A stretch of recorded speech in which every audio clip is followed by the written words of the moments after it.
Hello बच्चों, स्वागत है आपका आरडी इंटर कॉलेज की ऑनलाइन क्लासेस में।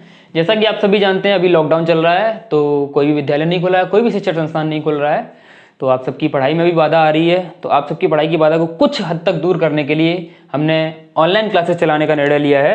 और इसी कड़ी में हम आपके लिए जो आज टॉपिक लेकर आए हैं, क्लास 10th का टॉपिक लिख देता हूँ मैं यहाँ पर, क्लास 10th साइंस। ठीक है, टॉपिक है एसिड बेस एंड सॉल्ट।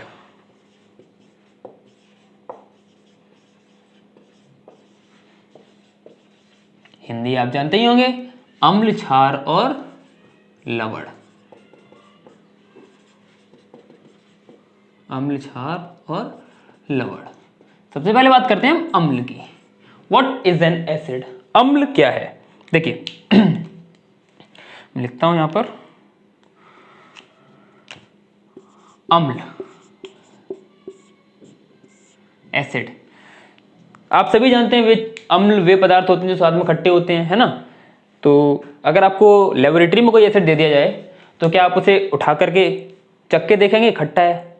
हाँ, पता चले कि वो हाइड्रोक्लोरिक एसिड हुआ, सल्फ्यूरिक एसिड हुआ, जल जाएंगे, है ना। तो अम्ल क्या होते हैं? सबसे पहले तो जनरल डेफिनेशन तो वही है, स्वाद में खट्टे होते हैं। स्वाद में खट्टे होते हैं, लेकिन इसके अलावा कुछ कॉन्सेप्ट, कुछ साइंटिस्ट ने अपने अपने कॉन्सेप्ट दिए, वो कॉन्सेप्ट इंपॉर्टेंट हैं। जैसे कि आर्हेनियस का एक कॉन्सेप्ट था। आर्हेनियस का कॉन्सेप्ट था कि एसिड वो हैं जो जल में घुलने पर H आयन देते हैं, ठीक है। और लुईस का कॉन्सेप्ट था कि एसिड वो हैं जो electron pair acceptor, electron pair acceptor यानी कि इलेक्ट्रॉन युग्म ग्राही, इलेक्ट्रॉन युग्म ग्राही होते हैं। मतलब इन्हें कहीं इलेक्ट्रॉन पेयर दिखता है तो वो एक्सेप्ट कर लेते हैं उसे, इलेक्ट्रॉन पेयर एक्सेप्टर। और जल में H आयन देते हैं, यानी कि अगर किसी भी एसिड को जल में घोलें तो वो हमें H आयन देगा, या like acid plus water, H ion मिलेगा ही मिलेगा। वाटर के साथ अगर H आयन ऐड करते हैं तो H3O positive which is called hydronium ion, hydronium ion. अब एसिड की जगह पर हम कोई एसिड ले लें, HCl plus H2O, it will H3O positive इस रिएक्शन में भी निकलेगा, ठीक है। HCl क्या है? हाइड्रोक्लोरिक अम्ल। चलो एसिड का हम क्लासिफिकेशन करते हैं और फिर देखते हैं। ये चीज समझ में आ गई होगी, क्लासिफिकेशन यानी कि अम्ल के प्रकार। देखिए मैं यहां से टॉपिक का नाम हटा देता हूं, बोर्ड पर जगह कम मिल रही है मुझे, ठीक है, ये भी हटा दो। हाँ, अम्ल के प्रकार। अम्ल दो प्रकार के होते हैं। देखिए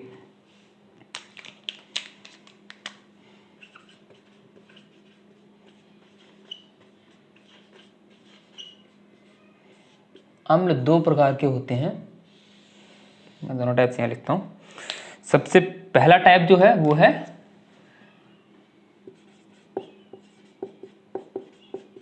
कार्बनिक अम्ल, ऑर्गेनिक एसिड या कार्बनिक अम्ल। दूसरा mineral acid which is called खनिज अम्ल, ठीक है। कार्बनिक अम्ल, खनिज अम्ल। कार्बनिक अम्ल आप नाम से ही समझ में आ रहा होगा, जिन एसिड्स में कार्बन होता है। खनिज अम्ल जिनमें कार्बन नहीं होता है, ठीक है। देखते हैं इनमें डिफरेंस क्या है, कार्बनिक अम्ल और खनिज अम्ल में डिफरेंस क्या है। सबसे पहला डिफरेंस ये है कि ये कंटेन्स कार्बन, मतलब कार्बनिक अम्ल में कार्बन होता है।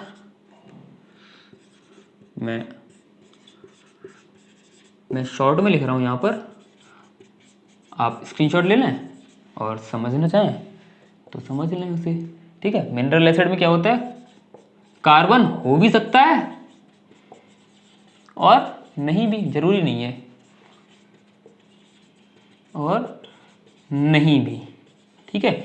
मिनरल एसिड में कार्बन का होना जरूरी नहीं है। दूसरी चीज, कार्बनिक अम्ल जो होते हैं ये काफी दुर्बल अम्ल होते हैं, ठीक है, और ये प्रबल अम्ल होते हैं, ठीक है। तीसरी चीज, रिएक्शंस में कार्बनिक अम्ल कम प्रयोग किए जाते हैं, अभिक्रियाओं में कम भाग लेते हैं, और खनिज अम्ल अभिक्रियाओं में सक्रियता से भाग लेते हैं, अभिक्रियाओं में भाग लेते हैं मतलब दौड़ लेते हैं। रिएक्शन चल रही है, खनिज अम्ल दौड़ के पहुंच गया जी नहीं, पार्टिसिपेट करते हैं रिएक्शंस में, ठीक है। और डिफरेंस देखें तो इनकी डिग्री ऑफ डिसोसिएशन दुर्बल अम्ल है तो वियोजन की मात्रा कम होगी, वियोजन की मात्रा कम, वियोजन की मात्रा क्या होगी वो भी बताएंगे आपको, इसकी वियोजन की मात्रा अधिक होगी।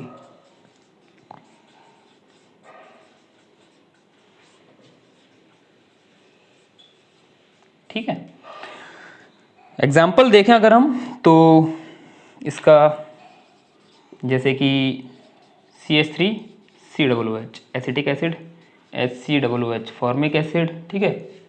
इसका एग्जाम्पल देखें HCl, H2SO4, HNO3, H2CO3, गौर कीजिए इस चीज पर, H2CO3 दिख रहा है आपको यहाँ तक, H2CO3 आई होप दिख रहा होगा। H2CO3 जो है इसमें कार्बन आ रहा है C, बट फिर भी ये कार्बनिक अम्ल नहीं है ना, वन अपवाद, पूरी केमिस्ट्री अपवाद से भरी पड़ी है। H2CO3 में कार्बन आ रहा है फिर भी ये कार्बनिक अम्ल नहीं है, क्यों नहीं है? इसका कारण ये है, एक CO2, आप बताइए CO2 क्या है? कार्बन डाइऑक्साइड, क्या ये कार्बनिक यौगिक है? CO2 भी कार्बनिक यौगिक नहीं है, क्यों? कार्बनिक यौगिक होने के लिए एक कंडीशन है, वो ये कार्बन कार्बन के बीच में बॉन्ड हो या कार्बन हाइड्रोजन के बीच में बॉन्ड हो, कोई एक बॉन्ड, या तो कार्बन कार्बन के बीच में या कार्बन हाइड्रोजन के बीच में कोई एक बॉन्ड होना ही चाहिए, जो कि इसमें H2CO3 में कार्बन और ऑक्सीजन के बीच में मेन बॉन्ड बनता है, और CO2 में भी कार्बन और ऑक्सीजन के बीच में बनता है, इसलिए ये दोनों ही कार्बनिक यौगिक नहीं है, ठीक है। तो H2CO3 कार्बनिक अम्ल ना हो करके खनिज अम्ल है, ठीक। चलिए अब मैं इसे साफ करता हूं और आपको इन्हीं के बारे में कुछ और बताता हूं। चलिए ये साफ कर दूं। अगर आपने स्क्रीनशॉट ना ले पाया हो तो वीडियो बैक कीजिए और स्क्रीनशॉट ले लीजिए, ठीक है। अभी एक चीज आपको इसमें बताने के लिए, जो मैंने लिखा था वियोजन की मात्रा, कौन सा चौथा पॉइंट था, पांचवा पॉइंट, जो भी पॉइंट था, वियोजन की मात्रा क्या होती है। देखिए जैसे कि मैंने एक ऑर्गेनिक एसिड लिया CH3COOH, ठीक है। अगर इसे हम जल में घोल रहे हैं तो क्या होगा? आयन देगा, क्योंकि जल में अम्ल वे पदार्थ होते हैं, जल में घोलने पर H आयन देते हैं, तो H आयन तो देगा ही देगा, ठीक है। दूसरा क्या देगा? इसमें से अगर हम H आयन निकाल दें तो क्या बचेगा? CH3COO नेगेटिव, है ना। लेकिन साथ ही साथ CH3COOH भी देगा, जैसे कि हमने इसमें 100 मोल घोले CH3COOH के, तो 4 या 5 मोल H आयन देगा, CH3COO आयन देगा, ठीक है। ज़्यादा से ज़्यादा 20 मोल दे देगा, ठीक है। मतलब यही है, जितने मोल ये दे रहा है वही होती है इसकी वियोजन की मात्रा। जल में घोलने पर जितने आयनों में ये टूट रहा है वो होती है वियोजन की मात्रा, ठीक है। तो ये आयनों में टूटेगा, H आयन CH3COO आयन में टूट गया, लेकिन साथ ही साथ ये पूरा एक अणु जो है CH3COOH का, ये भी पूरा बना रहेगा, क्योंकि ये वियोजित नहीं होता है जल में अच्छे से, ठीक है। वियोजन की मात्रा इसकी कम है, तो H आयन और मतलब आयनों में ये कम टूटता है। वहीं पर अगर मिनरल एसिड ले लें हम H2SO4, तो ये H आयन और HSO4 नेगेटिव, ठीक है, ये जो है ये 100% वियोजित हो जाएगा, अप्रॉक्स 100% या 100% पूरी तरह से आयनों में टूट जाएगा। इसमें H2SO4 का एक भी अणु नहीं बचेगा जल के अंदर, सारे के सारे आयनों में टूट जाएंगे, ठीक है। इसीलिए ये प्रबल अम्ल है, क्योंकि इसकी वियोजन की मात्रा 100% और इसकी वियोजन की मात्रा कम होती है, इसलिए ये दुर्बल अम्ल है, ठीक है। और हाँ, एक चीज और, जो खनिज अम्ल लिखा मैंने, खनिज अम्ल जो सारे हैं, सारे खनिज अम्ल प्रबल होते हैं और सारे कार्बनिक अम्ल दुर्बल होते हैं, सिर्फ एक को छोड़ करके। फिर से अपवाद क्या? H2CO3। H2CO3 जो है वो खनिज अम्ल है लेकिन दुर्बल है, ठीक है, ये एक एक्सेप्शन है, याद रखना है आपको, ठीक है। अब देखते हैं एसिड बनते कैसे हैं, अम्ल बनते कैसे हैं। चलिए, अम्ल के प्रकार नहीं, अम्ल बनते कैसे हैं। देखिए, अम्ल जो बनते हैं वो बनते हैं नॉन मेटल से, नॉन मेटल यानी कि अधातुएं, ठीक है, और मेटल से बनते हैं क्षार, धातुओं से क्षार बनते हैं, अधातुओं से अम्ल बनते हैं। कैसे बनते हैं? देखिए, कोई एक अधातु लीजिए, मैंने यहां पर ले ली क्लोरीन, ठीक है, अधातु की रिएक्शन करा दी हाइड्रोजन से, ठीक, क्या बनेगा? 2HCl, Cl2 रहता है, कभी ग्रेन होता, 2HCl हाइड्रोक्लोरिक अम्ल बन गया। इसी तरह bromine Br2 plus H2, it gives 2HBr, ठीक है। तो ये है I2 plus H2, it gives 2HI, ठीक। ये सारे ये धातु हैं, सॉरी ये अम्ल हैं, है ना, और ये क्या है? क्लोरीन, ब्रोमीन, आयोडीन, ये अधातु हैं, ठीक है। अधातुओं की हाइड्रोजन से क्रिया कराने पर डाल लेना हेडिंग, अधातुओं की H2 से क्रिया कराने पर एसिड बनते हैं, ठीक है। दूसरी चीज क्या हो सकती है? अधात्विक ऑक्साइड की जल से क्रिया करा दें, अधात्विक ऑक्साइड की जल से क्रिया, समझ में आ रहा है कुछ? अधात्विक ऑक्साइड की जल से क्रिया कैसे? कोई एक अधात्विक ऑक्साइड लीजिए, चलिए देखते हैं, अभी हेडिंग डालना है अधात्विक ऑक्साइड की जल से क्रिया। जैसे अधात्विक ऑक्साइड CO2, कार्बन एक अधातु है, CO2 कार्बन डाइऑक्साइड, ठीक है, अधातु का ऑक्साइड है ये, इसकी जल से क्रिया करा दी हमने, तो बनेगा H2CO3 कार्बोनिक एसिड, ठीक है। SO2 की करा दी हमने H2O से, SO2 की H2O से करा दी, तो बनेगा H2SO3, सॉरी H2SO3, ये है सल्फ्यूरस एसिड। SO3 की अगर हम कराएं H2O से तो बनेगा H2SO4 सल्फ्यूरिक एसिड, ठीक है। अच्छा, इन सब चीजों के बीच में एक चीज बताइए, अब सोचिए, अम्लों का राजा, अम्ल राज किसे कहा जाता है? H2SO4 को अम्लराज कहते हैं, ठीक है। क्यों कहते हैं? क्या होता है, कोई देश कितना विकासशील है या कितना विकसित है कोई देश, वो डिपेंड करता है, मतलब कई सारे पैमाने होते हैं उसके लिए, क्योंकि कोई देश कितना विकसित है, उसकी अर्थव्यवस्था कैसी है, वहाँ का जीवन कैसा है, ठीक है, गरीबी रेखा से नीचे कितने लोग रह रहे हैं, वो सब चीजें तो होती हैं। साथ साथ एक पॉइंट और होता है कि वहां पर कितना H2SO4 प्रोड्यूस हो रहा है, किसी देश में कितना H2SO4 प्रोड्यूस हो रहा है, वो भी डिपेंड करता है उसकी विकास, उसके विकसित होने के लिए जरूरी है। मतलब मैं जो कहना चाह रहा हूँ ठीक से शायद समझा नहीं पा रहा, जितना H2SO4 प्रोड्यूस कर रहा है कोई देश, वो उतना ही ज्यादा विकसित देश माना जाता है, ठीक है। इसीलिए H2SO4 एक, मतलब H2SO4 अम्लों का राजा कहा जाता है, ठीक है। यहाँ पर आया H2SO4 तो इसलिए मैंने बता दिया, ये भी एक तरीका है एसिड बनाने का, ठीक है। अच्छा, एक चीज और देखते हैं इसमें, एसिड जो है, चलिए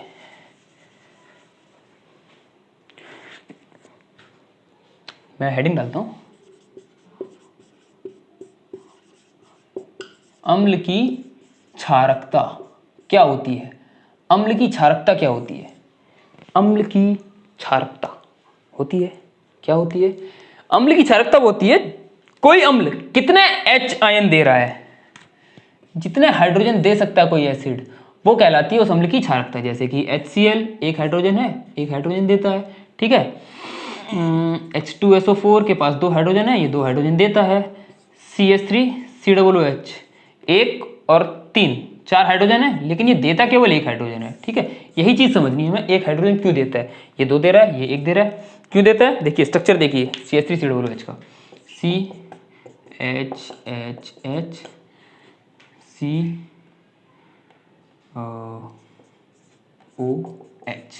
ठीक है, ये होता है CH3 COOH का स्ट्रक्चर।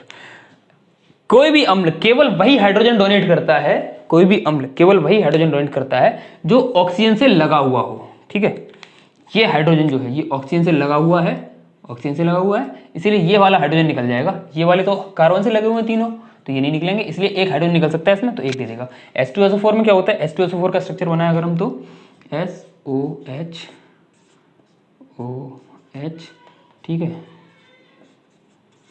1 2 3 4 O4, ठीक है। तो ये वाला ऑक्सीजन से लगा हुआ है, ये वाला ऑक्सीजन से लगा हुआ है, तो ये दोनों हाइड्रोजन डोनेट कर देता है। HCl में क्या है, वो तो उसके पास एक ही हाइड्रोजन है, वो तो देना ही देना है उसे, ऑक्सीजन से लगा है ना लगा है कोई फर्क ही नहीं पड़ता। एक और एसिड होता है H3PO4, और स्ट्रक्चर क्या होता है POH OH OH, ठीक है। 1 2 3 4 ऑक्सीजन, 3 हाइड्रोजन, हाँ ठीक है, ये तीनों डोनेट कर देता है। देखिए अब हमने देख लिया अम्लों की क्षारकता भी देख ली, अब देखते हैं अम्लों के गुण, प्रॉपर्टीज ऑफ एसिड। सबसे पहला गुण तो ये बताया, अम्लों का स्वाद खट्टा होता है, ठीक है। दूसरी चीज इनकी संक्षारक प्रवृत्ति, संक्षारक मतलब कि ये किसी भी चीज को संरक्षित रखने के लिए, जैसे कि अचार बनाते हैं तो उसमें कौन सा अम्ल यूज करते हैं, CH3COOH, सिरका बोलते हैं जैसे एसिटिक एसिड, ठीक है, सिरका डालते हैं अचार में, वो संक्षारक प्रवृत्ति के होते हैं अम्ल, ठीक है। ये नीले लिटमस पेपर को लाल कर देते हैं, सूचक पर ये गुण प्रदर्शित करते हैं, नीले लिटमस पेपर को लाल कर देते हैं, ठीक है। ये तो इनके भौतिक गुण थे।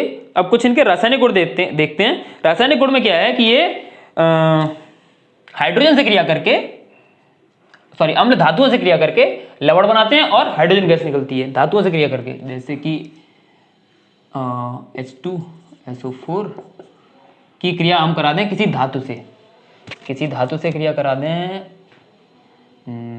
मैग्नीशियम से करा दें, ठीक है, तो क्या होगा MgSO4 प्लस H2, ठीक है, ये लवण बन गया मैग्नीशियम का और ये हाइड्रोजन गैस निकल गई, ठीक है। लिख दें धातुओं से क्रिया, ठीक है, धातुओं से क्रिया कराने पर ये ऐसे एक और देख लें, HCl प्लस Zn, जिंक धातु है तो ये बनेगा ZnCl2 प्लस हाइड्रोजन गैस निकल जाएगी, ठीक है। अच्छा, धातुओं से क्रिया देख ली, अब देखते हैं कार्बोनेट से क्रिया। कार्बोनेट से क्रिया होती है तो क्या बनते हैं, कार्बोनेट से क्रिया कराने पर क्या होता है, कार्बोनेट से क्रिया कराने पर रिएक्शन लिखते हैं हम H2HCl प्लस Na2CO3, ठीक है। Na2CO3 से रिएक्शन हुई तो बनेगा NaCl plus H2O plus CO2, ठीक है। वाटर और कार्बन डाइऑक्साइड निकल जाएंगे, कार्बोनेट से क्रिया कराने पर जल और कार्बन डाइऑक्साइड निकल जाएंगे और ये लवण बना। बैलेंस करें हम, 2 नाइट्रोजन है तो हमने 2 लगा दिए, ठीक है, क्लोरीन भी 2 हो गए, हाइड्रोजन भी उधर 2 है तो 2 लगा दिए, 2 हाइड्रोजन 2 क्लोरीन, ऑक्सीजन 2 और 1 3, ऑक्सीजन यहाँ पर 3 है, ठीक है, कार्बन 1, बैलेंस होगी रिएक्शन, ठीक। कार्बोनेट से क्रिया कराने पर ये जल और कार्बन डाइऑक्साइड बनाते हैं, ठीक। और भी रिएक्शन लिखेंगे उनमें जल और कार्बन डाइऑक्साइड ही निकलेगा, ठीक है। उसके बाद अगला पॉइंट मैं इसे साफ कर देता हूं,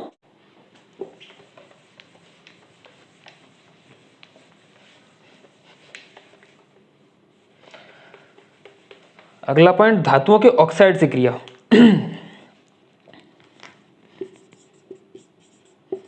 धात्विक ऑक्साइड से बहुत ही ज़्यादा खराब राइटिंग लिख रहा हूँ, लेकिन जो बोल रहा हूँ वो समझिए। धात्विक ऑक्साइड से क्रिया करने पर क्या होता है, धात्विक ऑक्साइड ZnO की रिएक्शन करा दी हमने HCl से तो बनेगा ZnCl2 प्लस H2O, ठीक है, लवण और जल, ठीक। एक और रिएक्शन देख लें हम ZnO प्लस H2SO4 तो ZnSO4 प्लस H2O, ठीक है, ये है चीज़ें, ठीक। धात्विक ऑक्साइड से क्रिया कराने पर ये देते हैं, ठीक है। एसिड कंप्लीट कर लिया हमने, अब रह गया बेस और सॉल्ट, यानी कि लवण और क्षार, ठीक। अगली वीडियो में हम कोशिश करेंगे कि क्षार और लवण दोनों कर लें, नहीं होता तो 3 वीडियो में कंप्लीट कर लेंगे। ठीक है, तब तक आप एसिड की तैयारी कीजिए और बने रहिए हमारे साथ अगली वीडियोज़ के लिए। धन्यवाद।